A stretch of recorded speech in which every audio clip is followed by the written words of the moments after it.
Want to improve your English listening with real stories? Stay here and listen carefully.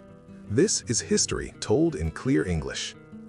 Beethoven, the music that defeated silence. Ludwig van Beethoven was born in 1770 in the city of Bonn in what is now Germany. From a very young age, music shaped his life, but not always gently.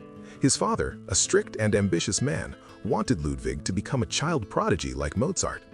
Long hours of practice filled his childhood, often mixed with pressure and fear. Yet behind that discipline, a rare talent was growing. As a young man, Beethoven moved to Vienna, the heart of Europe. There, he studied with great composers and quickly gained a reputation as a brilliant pianist. Audiences were amazed by his powerful style, full of emotion and intensity. He was not polite or elegant at the piano. He was passionate, bold, sometimes wild. People felt something new in his music. It sounded human, full of struggle and hope. Yet just as his career was rising, something terrible began to happen. Beethoven noticed strange sounds in his ears. At first, he tried to ignore them. Then came the fear he could not escape.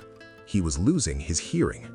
For a musician, silence is a nightmare. By his early 30s, Beethoven could barely hear conversations. He became isolated, angry, and deeply depressed. In letters, he confessed thoughts of despair and even suicide. Music was his life, and it seems to be slipping away.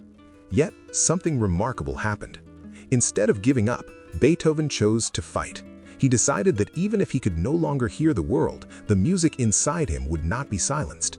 From this inner struggle came some of his greatest works. He no longer composed only to please audiences or follow tradition. He composed to express his soul. His music changed forever. Symphonies became longer, stronger, more emotional.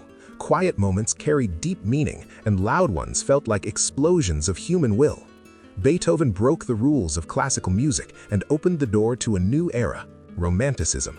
His compositions spoke of freedom, pain, courage, and joy, all without words. One of his most famous works, the Ninth Symphony, was written when he was almost completely deaf. It included something unheard of at the time, a choir singing about unity and brotherhood. When the symphony premiered, Beethoven stood on stage, unable to hear the applause. A singer gently turned him around so he could see the audience, standing, cheering, moved to tears. It was a victory not just for music, but for the human spirit. Beethoven lived a difficult life. He struggled with illness, loneliness, and financial problems.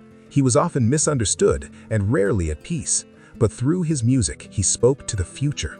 He proved that creativity does not come from comfort, but from courage. Today, Beethoven is more than a composer. He is a symbol, a reminder that even in silence, something powerful can be created, that limitations do not define us, our response to them does. When you hear his music now, remember this: it was written by a man who could not hear it, and yet it still speaks to the entire world.